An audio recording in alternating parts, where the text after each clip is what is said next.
بسم اللہ الرحمن الرحیم۔ ایک عیسائی کے سوالات اور حضرت عمر فاروق کے جوابات۔ ایک عیسائی نے چند سوالات لکھ کر حضرت عمر کو ارسال کیے اور ان سوالات کے جوابات طلب کیے۔ عیسائی کے سوالات یہ تھے: ایک ماں کے شکم سے 2 بچے پیدا ہوئے اور دونوں ایک ہی وقت ایک ہی دن پیدا ہوئے، پھر ایک ہی روز دونوں کا انتقال ہوا۔ ایک کی عمر 100 سال بڑی، دوسرے کی عمر 100 سال چھوٹی ہے۔ یہ دونوں کون تھے اور ایسا کیوں کر ہو سکتا ہے؟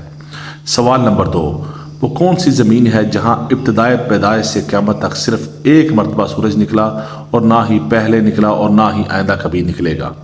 سوال نمبر 3، وہ کون سی قبر ہے جس کا مدفون بھی زندہ ہے اور قبر بھی زندہ ہے، اور قبر اپنے مدفون کو سیر کراتی رہی، پھر مدفون قبر سے باہر آیا اور زندہ و رہ کر فوت ہوا؟ سوال نمبر 4، وہ کون سا قیدی ہے جس کی قید خانے میں سانس لینے کی اجازت نہیں اور بغیر سانس لیے زندہ ہے؟ عیسائی کے سوالات پڑھنے کے بعد حضرت عمر رضی اللہ تعالیٰ عنہ نے حضرت عبداللہ بن عباس کو بلایا اور فرمایا ان سوالوں کے جواب لکھ دو۔ تو حضرت عبداللہ بن عباس نے ان سوالات کے یہ جوابات تحریر فرمائے۔ پہلے سوال کا جواب: وہ 2 بھائی جو ایک دن پیدا ہوئے، ایک ہی دن دونوں کی وفات ہوئی، پھر ایک بھائی 100 برس میں چھوٹا اور دوسرا 100 برس بڑا، یہ دونوں بھائی حضرت عزیز اور حضرت عزیز ہے۔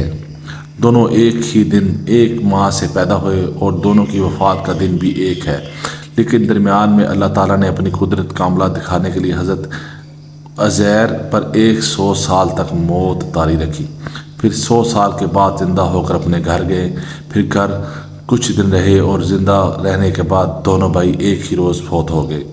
اس لیے حضرت عزیر کی عمر 100 سال چھوٹی اور حضرت عزیز کی عمر 100 سال بڑی ہو گئی۔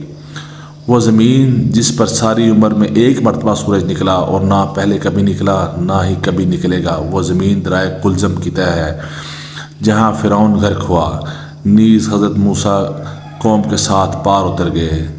حضرت موسیٰ کے معجزے سے دریا خشک ہو گیا اور دریا کی تہہ کو آفتاب نے بحکم خدا بہت جلد خشک کر دیا۔ حضرت موسیٰ اپنی قوم کے ساتھ دریا پار کر گئے اور فرعون غرق ہو گئے۔ اس زمین پر ساری عمر میں سورج صرف ایک مرتبہ نکلا اور آئندہ کبھی نہیں نکلے گا۔ وہ قبر جس کا مدفون اور قبر دونوں زندہ تھے اور قبر اپنے مدفون کو سیر کراتی رہی، وہ حضرت یونس کی مچھلی تھی۔ قبر بھی زندہ تھی اور مدفون بھی زندہ، اور مچھلی آپ کو سیر کراتی رہی، پھر آپ مچھلی کے پیٹ سے باہر آ کر زندہ رہے، پھر وفات ہوئی۔